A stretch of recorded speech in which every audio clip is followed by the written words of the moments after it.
On episode 184 of the 40 Plus Fitness Podcast, I share 11 of my best mobility tips. You can find the full show notes for this episode at 40plusfitnesspodcast.com/184. Have you decided you're ready to make a change? To reclaim your health and fitness? The 40 Plus Fitness Podcast is here for you. I'm your host, Alan Meisner. I'm an NSAM certified personal trainer with a specialization in corrective exercise and fitness nutrition. Let me be your coach as you find your way on your health and fitness journey. All right, let's go. Okay, so today I'm going to share 11 of my favorite mobility tips. You should know over time I've talked about mobility a good bit. And mobility is one of those very important things, particularly as we get a little older, that I think many of us do need to focus on, but it's kind of something that's gone by the wayside for many of us because it's something you have to really kind of focus on to get the benefits of it. It's not something that you really see a progression the way when, like, say you're lifting weights, you see the muscle progression, the strength progression, or when you're losing weight and you can kind of see your body getting smaller or you see the scale moving. With mobility, it's a little bit more complex than that for you to see the true benefits of it. But I think that's really kind of one of the reasons why it's more important for us to make sure that we're focusing on mobility. Mobility is one of those things that as we truly get older is going to limit our opportunities to do the things that we want to do in our lives. Strength is also one of those, but I can tell you if you're immobile and having difficulties right now, while you're at this age, it's only going to get worse if you don't build in a mobility program as a part of the way you do things. Now, there's a lot of people that will say, I do my yoga or I do my Pilates, and by all means, those are great modalities for building some mobility into your life, but there's still some opportunity there for you to make sure that you're doing some stretching and doing some other things on top of that to continue to build your range of motion and mobility. And so I guess I'll start out with a basic definition because we've talked about mobility. So if we're going to get into mobility, what do I mean by mobility? What I mean by mobility is the ability for your body to move through the full range of motion that it's designed to move through. So if you kind of think of that in a general terms, what that would mean is that you have the capacity to squat down into a full squat from the standing position with your feet basically comfortably apart. If you could go down into a full squat with your hip crease lower than your knees, then you're showing good mobility in your ankles and your knees and your hips. Good mobility means that when you stand up, you have good general posture. So your shoulders are not hunched forward or your hips are not tilted in the wrong way as you're doing a stand. So in a general sense, it's about posture, it's about range of motion. It's just about your ability to move properly so that you're not functionally hurting yourself while you move. And I'll give you an example, and it's not really a mobility-related example per se, but it is something. But my wife recently had bunion surgery, and as she had the bunion cut off, obviously that foot's causing her quite a bit of pain. So she's found herself walking in a slightly different manner than she would normally walk. Now she's trying to avoid the pain in her foot, so she's walking differently. And when she walks differently for any kind of distance, well, what she's finding is that her hips start to hurt. And that's a part of the fact that your entire body is a chain. And anything you do to one portion of that chain has to be reacted upon by the rest of the chain. And that's maintaining your center of balance as you walk. So as she's walked differently to try to protect that foot, she's actually now causing some problems with her hip. And so you want to make sure as you're looking at mobility, it's really about that ability to move freely through full range of motion the way your body was properly designed to do. So let's get into these. Now, the first one should come as no surprise because I did say that this is important, was you need to do this every day. This needs to be a regular thing that you do, not necessarily every single day, but you do need to be thinking about mobility every day.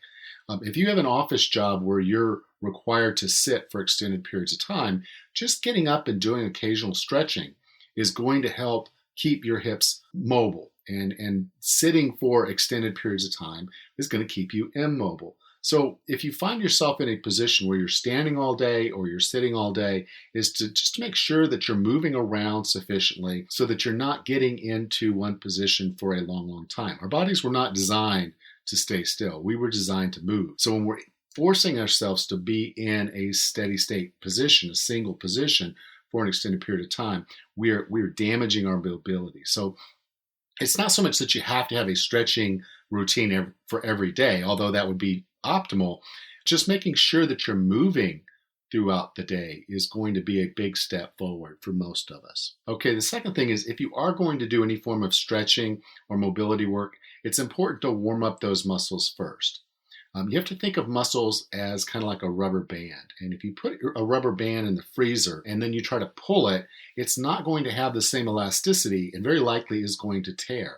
So you want to make sure that your muscles are getting the blood flow that they need by moving them a little bit. So a little bit of dynamic movement, not whole hard stuff, but just making sure that you're not stretching a cold muscle is going to be very important to avoiding injury. The third one is there's a thing called self-myofascial release. And I've talked about this before on the program, but I'll go into some detail what it is. And what it is it's using the muscle's design to protect itself in that a muscle does not want to snap. So if you apply too much pressure to a muscle, it has a natural relationship to where it will want to release. It will want to let go. And that's just a protective measure. So let's say you had a big tool chest sitting on a tailgate of a truck and you wanted to pick up that tool chest and pull it off of the truck. Well, if the tool chest is heavier than your arms can carry, your arms are going to basically release. The muscles are not going to clench up and fight against that and pop. For the most part, they're going to release and you're going to end up setting that tool chest on the ground. In some cases, very, very hard, depending on how heavy the tool chest is. But that's a natural protective measure that the muscle has to avoid damage. When we do self-myofascial release, what we're doing is applying pressure to points on the muscle and causing that same basic reaction of a release of that muscle. So I use self-myofascial release on my very, very tight muscles first before stretching so that I can get them to do a full release, and that allows me to get a deeper, longer stretch on that muscle. But you need to make sure when you're doing a self-myofascial release that you're doing it properly. So taking some time to learn the proper technique. Now, a lot of people will call this rolling. And I don't like the term rolling because rolling over a muscle excites it. And what we're actually trying to do when we're doing this release is we're actually trying to get the muscle to calm down. We're trying to get the muscle to release. So instead of rolling, think of it as finding a soft spot, a sore spot, and then applying general pressure. And if it's a tight muscle and you start applying pressure to the muscle will, over time, anywhere from 30 to 60 seconds, will begin to just give a complete release to protect itself. And so that's what we're trying to do. We're not trying to roll over it and get it all excited. We're trying to find a pressure point, to push on that pressure point and get the muscle to release. Once the muscle's released, now you're in a good primed way to do a good stretch on that muscle to build range of motion throughout what that muscle's capable of doing around the joints that you're dealing with. So like for me, example, I have very, very tight calves. And so I will go out in the morning, I'll do a little bit of warm up, and then I will do some rolling, basically some self-myofascial release on my calves. And I'll find those spots on my calves that need that pressure. And because my calves are so tight, I tend to do this with a softball, and it's a little painful, but with the standard softball that typically the girls or the weekend athletes will play with, the softball, I apply that pressure, I get the release in my calf, and now I'm in a real good position to start doing some calf stretches, and I'll do some deep, deep calf stretches at that point and build in some range of motion around my calves because the calves keep me from having proper dorsiflexion if I don't get that. And that means if I don't have that dorsiflexion, I don't get proper depth on my squats. So particularly on days that I'm going to do squats, I want to make sure that I'm doing some good, proper self-myofascial release and then follow that up with stretching. Okay, when you do a static stretch, you have to have a certain purpose in mind for what you're going to do. And so I told you earlier, with my calf, I do a good smashing, I do a good rolling on the calf, and then I'll do the stretching. And when I do the stretching is a static stretch. Now, science has told us that when you do these release movements, when you do these stretching movements, you actually weaken that muscle. So again, when I'm doing a squat, I don't use my calves for my squat. My calves actually need to stretch for the squat because I'm using my quadriceps and I'm using my buttocks and I'm using my ankles a little bit, but they're basically just a hinge at that point. So my calves need to stretch to allow me to go through the full range of motion. A static stretch works very, very well in that particular scene. Now, if I'm looking at a muscle that I'm about to work, like my quadriceps, and I'm about to do squats, I don't want to stretch my quadriceps in a static way before I do that lift, because my quads are going to carry a good bit of that weight through my squat, and I don't want those muscles hampered and lowering the amount of weight that I can lift. So the purpose of a static stretch is to loosen up a muscle so you have a full range of motion through a movement. And that's stretching a muscle that you're not going to be emphasizing as a function of doing the work. So number 5 is the dynamic stretch, and understanding the purpose of a dynamic stretch. Okay, a dynamic stretch is a good stretch to do when you're going to be working that muscle. So you'll see a lot of times, if you've ever watched a football game or a baseball game, when the players are warming up, they tend to bound around a little bit. They'll do some, kind of bouncing around movements, some more dynamic movements as they're warming up. That dynamic movement they're doing is a dynamic stretch. And of course, they're dynamically stretching the muscles that they're going to emphasize in the work for the game. But dynamic stretching does not hamper the strength of that muscle, does not hamper the endurance of that muscle. So dynamic stretching is appropriate for the muscles that you're going to work that day. So doing a couple jumps before you go to do a squat is perfectly fine. If it's giving you a good stretch to your quads and warming them up, that's all perfectly good. So again, on number 4, I said static stretching is for muscles that you're not going to emphasize, and dynamic stretching is good for the muscles that you are going to emphasize. Okay, number 6 is hydrate. Okay, a dehydrated muscle is not going to be a limber muscle. You need to make sure that you're getting plenty of hydration, drinking plenty of fluids, and making sure that you're managing your hydration so that you can have good range of motion. The hydration that you drink, the water that you're drinking in your body, it goes to a couple different places. The most important place for that water to be is in your organs, to make sure that your organs are functioning well. Secondarily, it's going to be in your blood to make sure that you get good blood flow, which is going to bring oxygen and every nutrients to your body. The third most important place for that water to be is in your joints and muscles. And so you're not going to have good range of motion until you make sure that you're fully hydrated, because your organs are going to take it first, then your blood's going to take it, and then you're going to need it in your muscles and joints. So making sure that you're fully hydrated is going to go a long way towards making sure that your muscles and joints work properly through the full range of motion. Number 7 relates sort of to what I said number 1 about being every day, is you just need to make sure that you're moving. So movement is important. Our bodies were designed to move. So making sure that you're not sitting still all day, making sure that you're moving on a regular basis, and not just move, but actually moving through the full range of motion. So it's not so good. I mean, I see a lot of these. I'll walk into bathrooms, and I hate this. The toilet is high enough that when I sit on it, my feet barely touch the ground. And I'm thinking, geez, if my feet barely touch the ground and I'm 5'11", so many people sit on toilets that their feet probably don't touch the ground. And so they're not getting a full squat when they're sitting on the toilet, which is kind of sad because they're not getting the motion. They're not making sure that they're moving through that full range of motion. And I know most chairs are designed at a 90-degree angle, which again means your hip crease is higher than your knees. So again, even chairs are not designed to allow you to sit into a full range of motion. So making sure that you're moving through the full ranges of motion on a pretty regular basis throughout the day is really an important thing to making sure that you maintain mobility as you get older. Number 8 does deal with age. And what it talks about, what I talk about here is realizing that when you're younger, our muscles were a little bit more elastic. They had a little bit more give to them. And our stretching took effect a little bit faster. But as we get older, the muscles don't react quite as quickly. So when we're going to do either self-myofascial release or we're going to do some stretching, we need to hold those for a little bit longer. If I'm dealing with a younger client in their 20s, maybe 30s, I'll say that 30 seconds is plenty of time. But as we get older, you may want to hold those stretches for as long as a minute or longer. And the reason I say that is you'll know if you're really paying attention to your body when you're doing these stretches and you're doing these releases. You'll know when that release happens. You'll know when that stretch is hitting a full good stretch.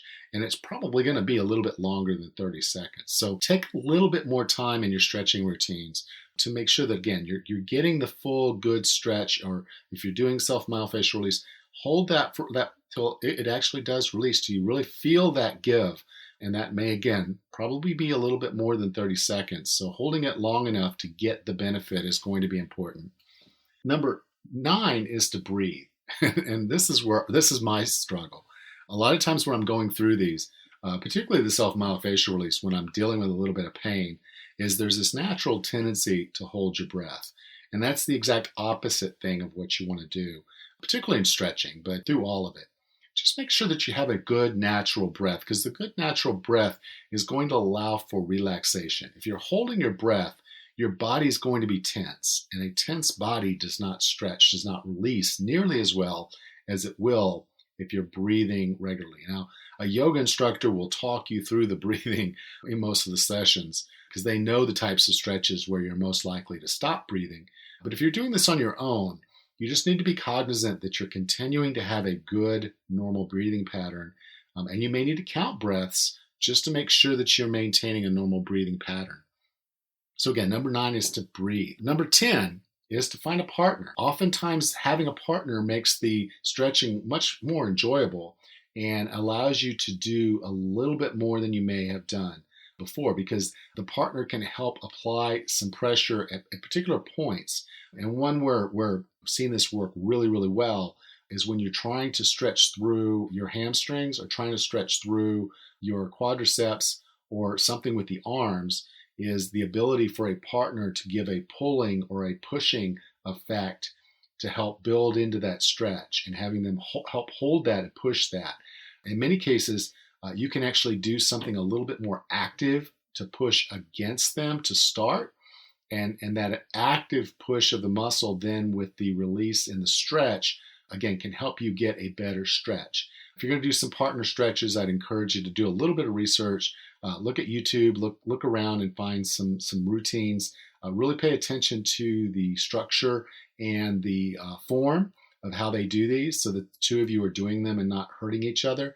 You got to do them right. You got to do them with good form, just like any other exercise. Stretching is no less important. So when you're doing these partner exercises, again, making sure that you do it because you're going to be applying more pressure than you may have done on your own. So having someone help you, and again, it's just going to make it much more enjoyable working together with someone you care about and helping them stretch as well. And then finally, number 11 is mindfulness. Stretching is not this mindless routine thing that you do. It's an opportunity for you to really connect with your body, to connect with your muscles. When you see improvement early on in your lifting or your work or anything that you're doing with your body, typically that's because you're getting a really good mind to body, mind to muscle connection. And stretching is one of those great opportunities for you to really, really connect with your muscles, because you're going to feel them. You're going to feel them start to stretch. You're going to feel them give. You're going to feel them going through the range of motion. And those releases and those stretches and the breathing and all that, pulling that in and being mindful about how all that's working is really going to give you a better connection to your overall body, which is going to go far beyond just this mobility work that you're doing. It's going to help you in your strength work. It's going to help you in your endurance. It's going to help you in your balance. It's going to help you across the board, having more awareness of how your muscles move and how they feel when they're moving, and those releases and the stretches and all of that. So again, paying attention to what you're doing, being mindful about these stretches and working through them is very, very important. So I'll go back and recap. Number 1 is that this needs to be an everyday mindset, something that you're considering every day. And you may not be stretching or doing self-myofascial release every day. If you can, all the better. But just making sure that you're mindful of movement and being careful that you're working on mobility pretty much every day as a part of just normal living. Number 2 is to make sure that you warm up. Warm muscle is the best muscle for you to do this work on. A cold muscle is not. So making sure that you get warm just by moving around a little bit. You don't need to do a whole lot. You don't have to get all sweaty and messy, but just getting up and making sure that those muscles that you're ready to stretch have gotten some good blood flow and they're warmed up. Number 3 is to make sure that you're doing it right. Having good form when you're doing the self-myofascial release, understanding how to do the stretching right. We talked about partner stretching. Again, very, very important if you're applying extra pressure or extra weight to push against that movement, that you're dealing with someone that knows what they're doing and or you know what you're doing. So again, knowing good form is very, very important. Okay, knowing what a static stretch does for you. It's better for the muscles that you're not going to be working in that exercise. So good static stretches on your tight muscles are good movements when they're not the muscle that you're going to be working. Dynamic stretching is a good stretch to do when you are going to be working that muscle. And again, this is a part of the warm-up. You start out slow, you work yourself up, and then you can get some good dynamic stretching by bounding and jumping and getting that muscle through a full range of motion with a good bit of bouncing. That will not hamper your strength or performance. Number 6 is hydration. Make sure that you're staying hydrated. Very, very important. A dehydrated muscle is not going to be a flexible, stretchy muscle. That's one of the last places that your body's going to send that hydration. It's going to send it to your organs. It's going to keep it in your blood.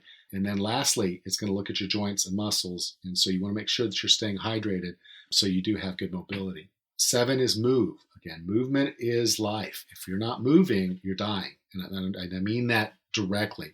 Movement is the most important thing you can do to maintain health and maintain mobility. And then number 8 is the time that it takes for you to do these things. As we get older, you need to stretch longer. You need to let those muscles get a full range of motion. You need to get a full length, and that can take a minute. It can take a little bit longer. Really being aware of what's going on, you'll feel that release and you'll know what's going on. So you'll get to know yourself better. As you get older, realize your stretching will take longer, so give it the time that it's going to take. Number 9 is breathe. Breathing is so important. It's part of life. And so making sure that you're not tensing up and holding your breath, that you're relaxing and letting that go and letting it relax. That's what we're after here. So good breathing pattern, just relaxed, enjoying it. It's a little painful at times, but just breathing through it is going to get you where you need to be. Number 10 is consider having a partner.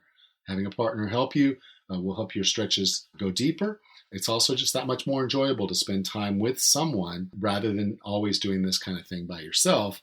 And then number 11 is mindfulness, just being aware of your body, getting that connection, using this as a great opportunity. This is a huge, great opportunity for you to really become aware of what your body can do and the range of motion that you have. And in many cases, feeling that range of motion increase as you go through your program of working mobility over time and realizing the advantages and benefits you're getting from an opportunity to move and an opportunity to avoid injury. Being mobile is going to help you in so many different ways, and being mindful of those muscles and those connections in your brain, how that all works, is very, very important to longevity and health and fitness. So I hope you enjoyed this episode. We'll talk to you soon.